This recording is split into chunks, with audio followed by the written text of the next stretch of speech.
2 Kings chapter 23, verses 1 through 20. Then the king sent, and all the elders of Judah and Jerusalem were gathered to him. And the king went up to the house of the Lord, and with him all the men of Judah, and all the inhabitants of Jerusalem, and the priests and the prophets, all the people, both small and great.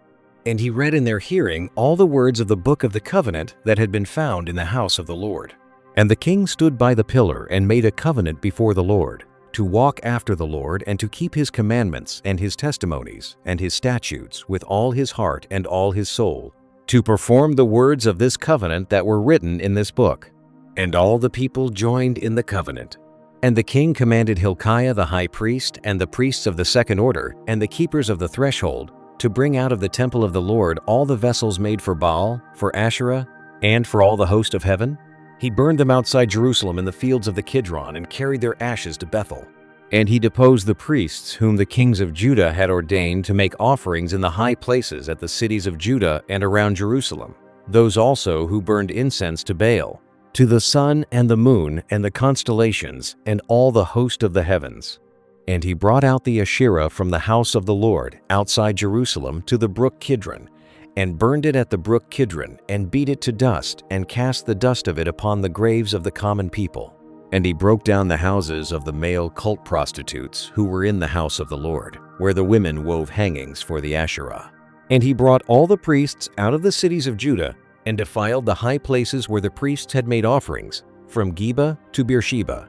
And he broke down the high places of the gates that were at the entrance of the gate of Joshua, the governor of the city, which were on one's left at the gate of the city.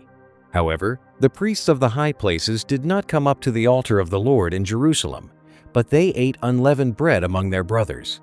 And he defiled Topheth, which is in the valley of the son of Hinnom, that no one might burn his son or his daughter as an offering to Molech.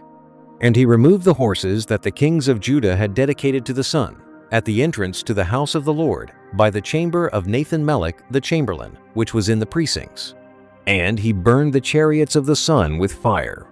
And the altars on the roof of the upper chamber of Ahaz, which the kings of Judah had made, and the altars that Manasseh had made in the two courts of the house of the Lord, he pulled down and broke in pieces, and cast the dust of them into the brook Kidron. And the king defiled the high places that were east of Jerusalem to the south of the Mount of Corruption, which Solomon the king of Israel had built for Ashtoreth the abomination of the Sidonians, and for Chemosh the abomination of Moab, and for Milcom the abomination of the Ammonites. And he broke in pieces the pillars, and cut down the Asherim, and filled their places with the bones of men. Moreover, the altar at Bethel, the high place erected by Jeroboam the son of Nebat, who made Israel to sin, that altar with the high place he pulled down and burned, reducing it to dust. He also burned the Asherah. And as Josiah turned, he saw the tombs there on the mount, and he sent and took the bones out of the tombs, and burned them on the altar and defiled it, according to the word of the Lord that the man of God proclaimed, who had predicted these things. Then he said, "What is that monument that I see?" And the men of the city told him, "It is the tomb of the man of God who came from Judah, and predicted these things that you have done against the altar at Bethel." And he said, "Let him be. Let no man move his bones." So they let his bones alone, with the bones of the prophet who came out of Samaria. And Josiah removed all the shrines also of the high places that were in the cities of Samaria, which kings of Israel had made, provoking the Lord to anger. He did to them according to all that he had done at Bethel. And he sacrificed all the priests of the high places who were there, on the altars, and burned human bones on them. Then he returned to Jerusalem. 2 Chronicles chapter 34, verses 29 through 33. Then the king sent and gathered together all the elders of Judah and Jerusalem. And the king went up to the house of the Lord, with all the men of Judah, and the inhabitants of Jerusalem, and the priests and the Levites, all the people both great and small. And he read in their hearing all the words of the book of the covenant that had been found in the house of the Lord. And the king stood in his place and made a covenant before the Lord, to walk after the Lord and to keep his commandments and his testimonies and his statutes, with all his heart and all his soul, to perform the words of the covenant that were written in this book. Then he made all who were present in Jerusalem and in Benjamin join in it. And the inhabitants of Jerusalem did according to the covenant of God, the God of their fathers. And Josiah took away all the abominations from all the territory that belonged to the people of Israel, and made all who were present in Israel serve the Lord their God. All his days they did not turn away from following the Lord, the God of their fathers. 2 Kings chapter 23, verses 21 through 28. And the king commanded all the people, "Keep the Passover to the Lord your God, as it is written in this book of the covenant." For no such Passover had been kept since the days of the judges who judged Israel, or during all the days of the kings of Israel or of the kings of Judah. But in the 18th year of King Josiah, this Passover was kept to the Lord in Jerusalem. Moreover, Josiah put away the mediums and the necromancers and the household gods and the idols and all the abominations that were seen in the land of Judah and in Jerusalem, that he might establish the words of the law that were written in the book that Hilkiah the priest found in the house of the Lord. Before him there was no king like him, who turned to the Lord with all his heart and with all his soul and with all his might, according to all the law of Moses, nor did any like him arise after him. Still the Lord did not turn from the burning of his great wrath, by which his anger was kindled against Judah, because of all the provocations with which Manasseh had provoked him. And the Lord said, "I will remove Judah also out of my sight, as I have removed Israel, and I will cast off this city that I have chosen, Jerusalem, and the house of which I said, My name shall be there." Josiah's death in battle. Now the rest of the acts of Josiah and all that he did, are they not written in the book of the Chronicles of the kings of Judah? 2 Chronicles chapter 35, verses 1 through 19. Josiah kept a Passover to the Lord in Jerusalem, and they slaughtered the Passover lamb on the 14th day of the first month. He appointed the priests to their offices and encouraged them in the service of the house of the Lord. And he said to the Levites who taught all Israel and who were holy to the Lord, "Put the holy ark in the house that Solomon the son of David, king of Israel, built. You need not carry it on your shoulders. Now serve the Lord your God and his people Israel. Prepare yourselves according to your fathers' houses by your divisions, as prescribed in the writing of David king of Israel and the document of Solomon his son. And stand in the holy place according to the groupings of the fathers' houses of your brothers, the lay people, and according to the division of the Levites by father's household. And slaughter the Passover lamb, and consecrate yourselves, and prepare for your brothers, to do according to the word of the Lord by Moses." Then Josiah contributed to the lay people, as Passover offerings for all who were present, lambs and young goats from the flock to the number of 30,000 and 3,000 bulls. These were from the king's possessions. And his officials contributed willingly to the people, to the priests, and to the Levites. Hilkiah, Zechariah, and Jehiel, the chief officers of the house of God, gave to the priests for the Passover offerings 2,600 Passover lambs and 300 bulls. Conaniah also, and Shemaiah, and Nethanel his brothers, and Hashabiah and Jael and Jozabad, the chiefs of the Levites, gave to the Levites for the Passover offerings 5,000 lambs and young goats, and 500 bulls. When the service had been prepared for, the priests stood in their place, and the Levites in their divisions according to the king's command. And they slaughtered the Passover lamb, and the priests threw the blood that they received from them, while the Levites flayed the sacrifices. And they set aside the burnt offerings that they might distribute them according to the groupings of the fathers' houses of the lay people to offer to the Lord, as it is written in the book of Moses. And so they did with the bulls. And they roasted the Passover lamb with fire according to the rule. And they boiled the holy offerings in pots, in cauldrons, and in pans, and carried them quickly to all the lay people. And afterward they prepared for themselves and for the priests, because the priests, the sons of Aaron, were offering the burnt offerings and the fat parts until night. So the Levites prepared for themselves and for the priests, the sons of Aaron. The singers, the sons of Asaph, were in their place according to the command of David. And Asaph, and Heman, and Jeduthun the king's seer, and the gatekeepers were at each gate. They did not need to depart from their service, for their brothers the Levites prepared for them. So all the service of the Lord was prepared that day, to keep the Passover, and to offer burnt offerings on the altar of the Lord, according to the command of King Josiah. And the people of Israel who were present kept the Passover at that time, and the feast of unleavened bread 7 days. No Passover like it had been kept in Israel since the days of Samuel the prophet. None of the kings of Israel had kept such a Passover as was kept by Josiah, and the priests and the Levites, and all Judah and Israel who were present, and the inhabitants of Jerusalem.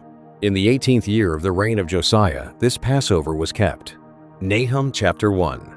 An oracle concerning Nineveh. The book of the vision of Nahum of Elkosh. God's wrath against Nineveh. The Lord is a jealous and avenging God. The Lord is avenging and wrathful. The Lord takes vengeance on his adversaries, and keeps wrath for his enemies. The Lord is slow to anger and great in power, and the Lord will by no means clear the guilty. His way is in whirlwind and storm, and the clouds are the dust of his feet.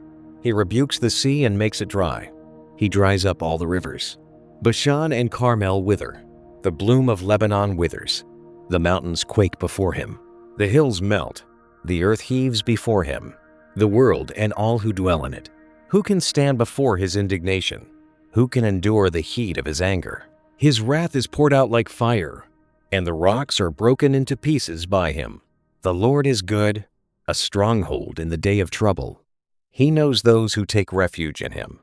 But with an overflowing flood, he will make a complete end of the adversaries, and will pursue his enemies into darkness. What do you plot against the Lord? He will make a complete end. Trouble will not rise up a second time, for they are like entangled thorns. Like drunkards as they drink, they are consumed like stubble fully dried. From you came one who plotted evil against the Lord, a worthless counselor. Thus says the Lord, though they are at full strength and many, they will be cut down and pass away. Though I have afflicted you, I will afflict you no more. And now I will break his yoke from off you, and will burst your bonds apart. The Lord has given commandment about you. No more shall your name be perpetuated. From the house of your gods I will cut off the carved image and the metal image. I will make your grave, for you are vile. Behold, upon the mountains, the feet of him who brings good news, who publishes peace. Keep your feasts, O Judah. Fulfill your vows, for never again shall the worthless pass through you. He is utterly cut off. Nahum chapter 2. The destruction of Nineveh. The scatterer has come up against you. Man the ramparts. Watch the road. Dress for battle. Collect all your strength. For the Lord is restoring the majesty of Jacob, as the majesty of Israel. For plunderers have plundered them, and ruined their branches. The shield of his mighty men is red. His soldiers are clothed in scarlet. The chariots come with flashing metal. On the day he musters them, the cypress spears are brandished.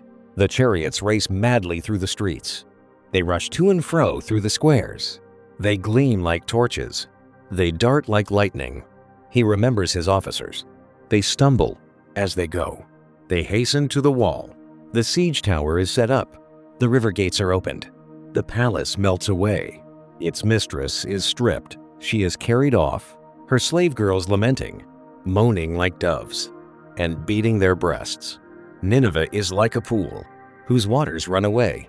Halt! Halt! They cry, but none turns back. Plunder the silver, plunder the gold.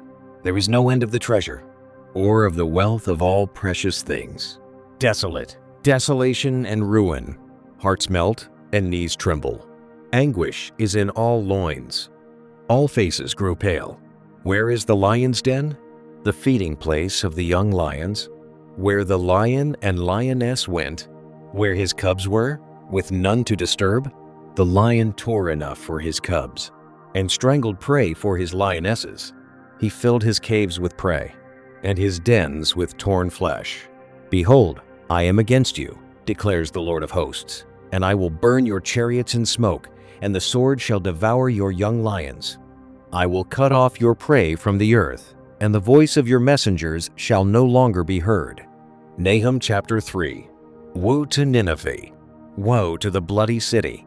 All full of lies and plunder, no end to the prey. The crack of the whip and rumble of the wheel, galloping horse and bounding chariot, horsemen charging, flashing sword and glittering spear, hosts of slain, heaps of corpses, dead bodies without end. They stumble over the bodies, and all for the countless whorings of the prostitute. graceful and of deadly charms, who betrays nations with her whorings, and peoples with her charms.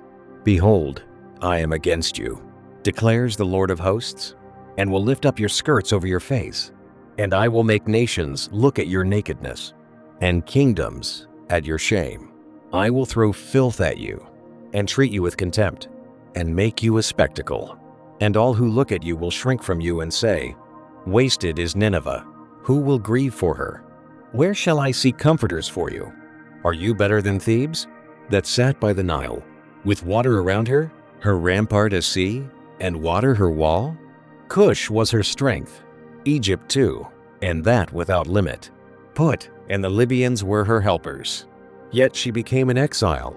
She went into captivity. Her infants were dashed in pieces at the head of every street, for her honored men lots were cast, and all her great men were bound in chains. You also will be drunken. You will go into hiding. You will seek a refuge from the enemy.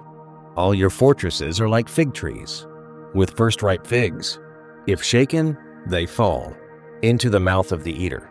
Behold, your troops are women in your midst. The gates of your land are wide open to your enemies.